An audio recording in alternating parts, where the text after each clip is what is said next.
Here I have VIVAX Point X503, and today I'm going to show you how to enable power saving mode on this device. So you can just go to the upper bar, and here you have this smart saving mode.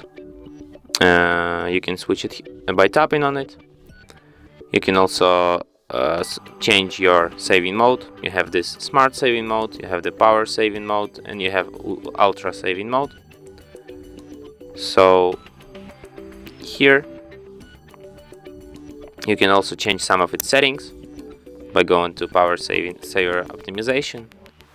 Here you can change your mode. You can also change its low power saver settings.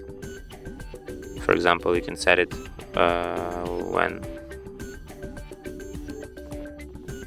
when your battery drains to 30 or 20%, it will automatically turn on, and you can select which mode will turn on.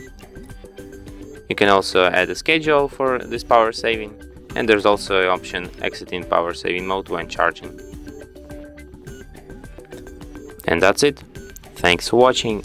If you find this tutorial useful, don't forget to hit that like button and subscribe to our channel.